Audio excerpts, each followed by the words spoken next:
Hello everyone, स्वागत करते हैं एक बार फिर से हम आपके अपने YouTube channel CUET PG concept में। जैसा आप सभी को पता है कि आज आप लोग का एग्जामिनेशन था, यानी कि कॉमन बीएड का। और कॉमन बीएड का आज हम लोग पेपर एनालिसिस करने वाले हैं कि कितने आप लोग के यहाँ पर कट ऑफ जाएगा और किस प्रकार के क्वेश्चन आए थे, क्या पेपर की डिफिकल्टी लेवल थी। इन सभी बिंदुओं पर हम लोग बारी बारी से चर्चा करने वाले हैं। तो चलिए शुरू करते हैं बिना किसी देरी के आज अपनी सेशन को, जहाँ पर हम लोग कॉमन बीएड के पेपर एनालिसिस को करेंगे। जिसमें अगर सबसे पहले बात करते हैं, आप लोगों को थोड़ी सी जानकारी दे दें कि पिछले साल से इस बार जो पेपर का पैटर्न था वो चेंज हुआ है।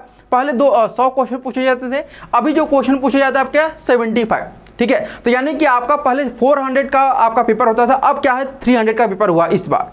अब हम अगर बात करते हैं कि इसमें जो आप लोग के 300 का पेपर हुआ है, इसमें पेपर का लेवल क्या रहा है। आज के पेपर अगर हम देखें तो ओवरऑल जितने भी अभी हमारे स्टूडेंट के द्वारा बात हुआ है, उनके द्वारा जो रिव्यू दिया गया है, अगर मैं बात करता हूं तो आप लोग का जो पेपर है वो आपका मॉडरेट टू डिफिकल्ट है। यानी कि आप लोग का यहाँ पर पेपर जो है वह अच्छे खासा लेवल पूछा हुआ है और क्वेश्चन जो है वह लेवल वह डीप पूछा गया है।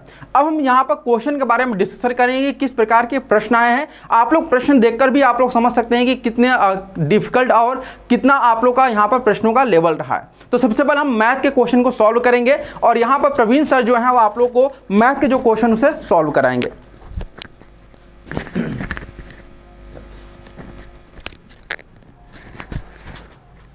तो हम बात करते हैं मैथ के क्वेश्चन को। फिलहाल मैथ के क्वेश्चन हमारे पास ज़्यादा अवेलेबल नहीं है, लेकिन जितने अवेलेबल हैं तो ये जो दोनों क्वेश्चन हैं ये क्लास में पैड कोर्सेज में कराए गए और यूट्यूब पर जो मैराथन क्लास चली वहाँ से जाकर आप डायरेक्ट हूबहू मतलब कॉन्सेप्ट वाला क्वेश्चन देख सकते हैं। हालांकि यहाँ जो डिजिट है वो चेंज किया गया है। और हमने एक क्वेश्चन कराया था आपको, जैसा कि सामने आप देख पा रहे हैं, सिंपल इंटरेस्ट का। और हमने ये अभी जस्ट रिसेंट में कोई शायद 1 आवर की या फिर 2 आवर की वीडियो रही, उसमें हमने कराया और हमने बताया था कि इसमें सिंपल इंटरेस्ट और कंपाउंड इंटरेस्ट दोनों तरीके से क्वेश्चन बनते हैं। और आपसे क्वेश्चन पूछा गया सिंपल इंटरेस्ट पर। हालांकि सिंपल इंटरेस्ट का थोड़ा इजी होता है, कंपाउंड इंटरेस्ट का थोड़ा सा डिफिकल्ट के साइड होता है। तो आइए समझते हैं क्वेश्चन था क्या। तो क्वेश्चन ये था कि 2 साल में यानी 2 ईयर में कोई जो प्रिंसिपल है, यानी कि आपके पास कुछ धन था, वो 2 साल में हो गया 8376 8376, और वो 7 ईयर में हो गया 11076 यानी 11076।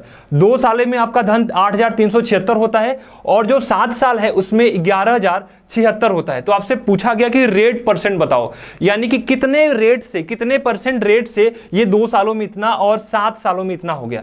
तो हमने आपको बताया था कि जब कभी भी ऐसा क्वेश्चन सिंपल इंटरेस्ट में आता है तो आपको क्या करना होता है कि समय का अंतर लेना होता है और आपका जो ये अमाउंट दिया है, जो धन दिया है, इसका अंतर लेना होता है। तो मैं आपसे पूछूं समय का अंतर कितना होगा, 7 और 2, यानी 7 में से 2 को माइनस करेंगे तो आएगा 5, यानी 5 ईयर इधर आ गया। और इधर बात करें तो 11076 में से जब आप 8376 माइनस करेंगे तो इधर 6 में से 6 गया 0, 7 में से 7 गया 0, और इधर 0 है, ऊपर 3 है तो इधर लेंगे 10, और 10 में से 3 जाएगा 7, और यहाँ बचेगा 10, और तो 10 में से 8 जाएगा 2। तो कह सकते हैं सर कि 5 सालों में आपका जो इंटरेस्ट आ रहा है वो 2700 आ रहा है, यानी 2700। तो 5 सालों में अगर 2700 है तो 1 सालों में कितना होगा। तो 1 साल की बात करेंगे तो हम क्या करेंगे कि इस 2700 में हम 5 से भाग देंगे। तो 5 से भाग देंगे कितना आएगा, 5 × 5 = 25, और यहाँ आ गया 2, तो आपका 0 हो गया, यानी कि आपका टोटल 20 बन गया। तो 5 चौका 20 और 0। तो कह दिया गया सर कि 1 साल में जो आपके पास ब्याज लग रहा है वो लग रहा है 540। 1 साल में 540 आपसे पूछा गया है रेट। तो यहां पर 560 नहीं होगा सर, 500, ठीक है। यहां पर देखिए 540 होगा, तो 1 सालों में ये 540 हो गया। अब बात करते हैं, आपसे कह दिया है कि जो आपका धन था वो 2 सालों बाद 8376 हो गया। तो मैं ये कह रहा हूं कि जब आप कोई धन जमा करते हैं और 2 सालों बाद जब निकालते हैं तो उसमें कहीं ना कहीं ब्याज भी लगा होता है। तो 2 सालों तक कितना ब्याज लगा आपको बता दिया गया कि 1 साल में 540 आ रहा है, 2 साल बाद टोटल धन 8376 हो रहा है। इसका मतलब 2 साल का ब्याज भी जुड़ा होगा। 1 साल का ब्याज जो है वो 540 है, तो 2 साल का ब्याज कितना होगा, 2 से गुणा करेंगे तो 0, 2 चौका 8 और 2 पंजे 10। तो ये आपका 2 साल का ब्याज आ गया। अब इस ब्याज को इसमें से घटाएंगे तो आपका प्योर धन पता चलेगा जितना आपने बैंक में जमा किया था। तो अगर आप इसमें से माइनस करेंगे तो 8376, तो इसमें आप माइनस करेंगे आप 1080 तो यहाँ आएगा 6, और यहाँ आएगा 17 में से 8 गया 9, यहाँ बचेगा 2, और यहाँ बचेगा आपका 8 में से गया 7। तो आपका आ चुका है धन, यानी कि 7,296। अब ये पूछा जा रहा है कि बताओ 7,296 रुपए है, आपका एक साल का जो ब्याज है वो 540 है, तो 540 जो है 7,296 का कितना परसेंट बन रहा है, तो ये बतानी है। तो आपको करना क्या होगा, इस ब्याज को ऊपर लिखना होगा, ये मूलधन को नीचे लिखना होगा 7,296 और परसेंट पे बदलने के लिए 100 से गुणा। तो आप जब इसको सॉल्व करेंगे तो समथिंग में आएगा 7.4% के समथिंग, तो ये आपका रेट होगा। और मैंने आपको कहा था कि कभी कभी ऐसा क्वेश्चन सिंपल इंटरेस्ट पे ना आकर कंपाउंड इंटरेस्ट यानी कंपाउंड इंटरेस्ट पर आता है, तो आपको क्या करना होता है, इस छोटे वाले को 2 बार गुणा करना होता है, 8,376 और बड़े वाले से नीचे में भाग देना होता है, यानी कि 11,076। तो जब आप यहाँ भाग देते हैं, जब आप 11,076 से भाग देते हैं तो फिर आपका रेट परसेंट फिर निकल के आता है। ये बात हुई कंपाउंड इंटरेस्ट की और ये बात रही पूरी सिंपल इंटरेस्ट की। अगला जो क्वेश्चन पूछा गया है, दूसरा क्वेश्चन, ये पूरी तरह फार्मूला बेस्ड क्वेश्चन रहा है। क्वेश्चन में बच्चे ने हालांकि डाटा नहीं बताया है, तो हमने ऐसा मान लिया है कि हो सकता है उसको डाटा ना पता हो। तो क्वेश्चन कैसे सॉल्व करेंगे, तो देखिएगा आपसे क्वेश्चन में कहा गया है कि सम ऑफ डायगोनल दिया गया है, और किसका डायगोनल है, रोम्बस का है। रोम्बस यानी कि समचतुर्भुज। इसके 2 फार्मूले होते हैं, पहला एक एरिया निकालने को होता है, तो एरिया का जो फार्मूला होता है, एरिया का जो फार्मूला होता है वो होता है 1/2 into diagonal first into diagonal second, ये आपका एरिया निकलता है। और दूसरा जो यहाँ पर क्वेश्चन दिया गया है, उस क्वेश्चन का फार्मूला ये होता है कि 4a² बराबर d1 का स्क्वायर प्लस d2 का स्क्वायर। यहाँ पर d1 यानी पहला डायगोनल यानी पहला विकर्ण, d2 यानी कि दूसरा डायगोनल यानी कि दूसरा विकर्ण, और जो यहाँ पर आपका a है ये साइड है। तो हमसे दे दिया गया कि sum of diagonal of a rhombus, यानी ये आपको दिया गया है, ये आपको दिया गया है और आपसे पूछा है कि then find the side of rhombus. Rhombus का आपसे साइड पूछा गया है, इसका मतलब a की मान पूछी गई है। तो मैं अगर इस बिना, क्योंकि हमारे पास कोई डाटा अवेलेबल नहीं है, सिर्फ इसके बेसिस में मैं साइड निकालूं तो यहां पर आएगा 4a² बराबर d1 का स्क्वायर प्लस d2 का स्क्वायर, और 4 अगर मैं उस साइड ले जाऊं तो आएगा d1 का स्क्वायर प्लस d2 का स्क्वायर बटा 4। और यहां से स्क्वायर में हटाना चाहूं क्योंकि हमसे ओनली साइड पूछी है, तो a आएगा तो आपका साइड आएगा, तो यानी कि a बराबर अंडर रूट में ये d1 का स्क्वायर प्लस d2 का स्क्वायर बटा 4, ये आपका पूरा साइड आएगा। तो पूरी तरह फार्मूला बेस्ड क्वेश्चन रहा है। तो मैथ में हालांकि जो आपके क्वेश्चन पूछे गए वो फार्मूला बेस्ड अभी तक हमें लगे हैं। आगे का प्रोसीजर अमरजीत सर के साथ। सर चलिए, अभी तो प्रवीण सर बताएं आप लोग को मैथ के बारे में। अब हम बात करने वाले हैं कि कितने कितने क्वेश्चन जो हैं आप लोगों के पूछे गए थे, क्योंकि 75 क्वेश्चन है और 75 क्वेश्चन में आप लोग के ऐसा कौन कौन से विषय हैं, यानी कि आप लोगों के कौन कौन से विषय हैं, टॉपिक हैं जहां से क्वेश्चन की संख्या पूछी गई है। तो इनके बारे में अगर मैं एक बार डिस्कशन करूं आप लोगों से, तो यहाँ पे सबसे पहले जीके से जो प्रश्न पूछे गए, यानी कि जीके की जो प्रश्नों की संख्या रही है वो आपकी 35 से 40 प्रश्नों की संख्या रही है। ठीक है, इसके अलावा करंट अफेयर्स भी इसी में आप लोग का इंक्लूड किया गया था।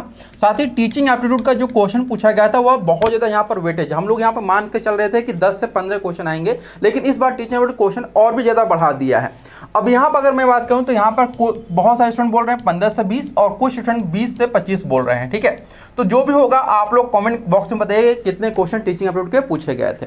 साथ ही यहाँ पर आप लोगों से बात करता हूँ साइंस के, तो जहाँ तक अगर मैं बात करूँ 2022 और 2023 में साइंस में बायो से सबसे ज़्यादा प्रश्न पूछे गए थे, लेकिन इस बार बायो से एक भी प्रश्न नहीं पूछा गया है और केवल आप लोग का जो है वह केमिस्ट्री से प्रश्न पूछा गया, यानी कि 2 ही प्रश्न आप लोगों से पूछे गए हैं। ठीक है, वो भी आप लोगों का केमिस्ट्री और फिजिक्स पे ज़्यादा जोर दिया गया है। इसके बाद अगर बात करते हैं सोशल साइंस में, ठीक है, तो सोशल साइंस में जैसा हम लोगों ने उम्मीद किया हुआ था कि आप लोगों का जो है वह क्वेश्चन अच्छे खासे आएंगे, लेकिन वह पूरी तरह से उम्मीद से अलग कर दिया है। और इकोनॉमिक्स से भी प्रश्न नहीं पूछा गया है, ना ज्योग्राफी से प्रश्न पूछा गया है, ना पॉलिटिक्स से प्रश्न पूछा गया है। प्रश्न केवल आप लोग का हिस्ट्री से पूछा गया है, और वो भी केवल 2 ही प्रश्न आप लोग का हिस्ट्री से पूछा गया है। तो ये आप लोग देख सकते हैं कि बहुत ज़्यादा यहाँ पर पेपर जो पैटर्न एनटीए ने दिया हुआ था उसके मुकाबले अलग तरीके से उसने अपना काम किया हुआ है। इसके अलावा आप लोग का जो विशेष टॉपिक था जीके में, योगा हो गया या अदर जो टॉपिक रहे होंगे, ठीक है, तो इनसे आप लोग का 4 से 5 क्वेश्चन रहे। तो ये आप लोग का पेपर स्ट्रक्चर रहा था कि किस प्रकार के आप लोग के प्रश्न रहे हैं टॉपिक वाइज। ठीक है, अब हम कुछ और भी आप लोग के प्रश्न यहाँ पर बता सकते हैं, लेकिन थोड़ा सा वीडियो बहुत लंबा हो जाएगा, एक अलग से हम वीडियो हाँ, मैथ के भी जो क्वेश्चन रहे हैं आप लोग के, वो आपके रहे हैं 8 क्वेश्चन रहे हैं। ठीक है। ये सभी स्टूडेंट बोल रहे थे कि हाँ मैथ के क्वेश्चन आपके 8 रहेंगे, रीजनिंग का एक भी क्वेश्चन नहीं पूछा गया है, यहाँ पे क्लियर आपको बता देता हूँ, ठीक है।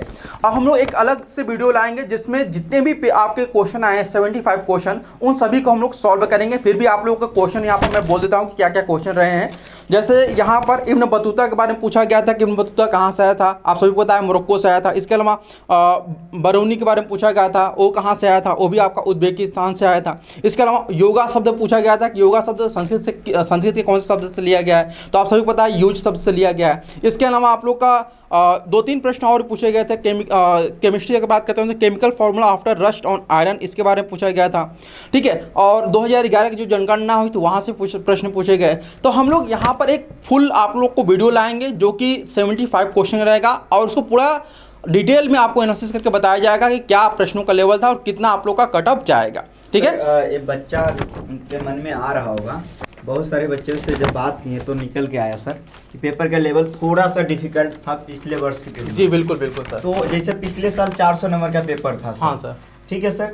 और जहाँ तक आपने मुझे बताया था कि सर इसमें पार्ट 1 होता था। जी जी बिल्कुल। पार्ट 1 जिसमें लैंग्वेज आता था, हिंदी या इंग्लिश, कोई एक रहता ये दोनों में से कोई एक 25 सवाल बनाना होता था। और इस बार भी क्या हुआ सर कि बहुत सारे स्टूडेंट ऐसे थे जो ये सोच के चले थे कि इस बार भी लैंग्वेज आएगा, वो भी निराश हुए क्योंकि आप सभी को पता है पेपर पैटर्न बदल गया, लेकिन वो अभी उससे परिचित नहीं हुए थे।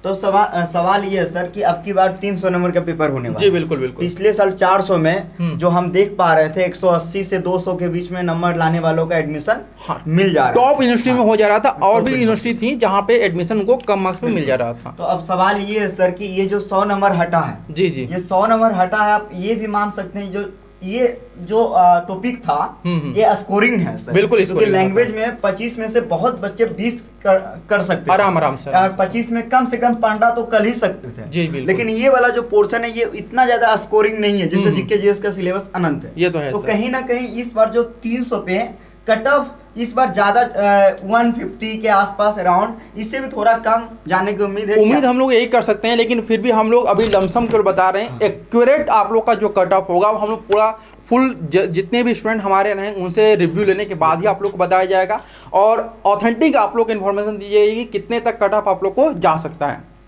कॉमन बीएड में जैसे त्रिपुरा यूनिवर्सिटी शामिल है सर। जी भी, त्रिपुरा है, हेमवती नंदन है, इसके अलावा आप लोग का बाबा साहेब भीमराव अंबेडकर हैं, इसके अलावा आप लोग का जो है गुरु घासीदास विश्वविद्यालय है, इसके अलावा और भी दिल्ली की जो आपकी यूनिवर्सिटी हैं वो भी इसमें इंक्लूड हैं। तो बहुत बड़े बड़े इसके अलावा अंतर्राष्ट्रीय हिंदी विश्वविद्यालय है, तो बहुत सारी यूनिवर्सिटी हैं। तो आगे हम लोग वीडियो के माध्यम से आप लोग को सारी चीज़ें अपडेट करेंगे। तो उम्मीद करते हैं आप लोग को पता चल गया हो कि आज का जो पेपर हुआ था उसका लेवल क्या था और कितना आप लोग एक्सपेक्टेड कट ऑफ कर सकते हैं। और जो भी क्वेश्चन आप लोग को याद होंगे वो कमेंट बॉक्स में आप लोग जरूर मेंशन करिएगा ताकि हम लोग और भी क्वेश्चन को अच्छे तरीके से एनालिसिस कर सकें। तो आज के लिए इतना ही, मिलते हैं नेक्स्ट वीडियो में, तब तक के लिए धन्यवाद। Thank you so much for watching this video.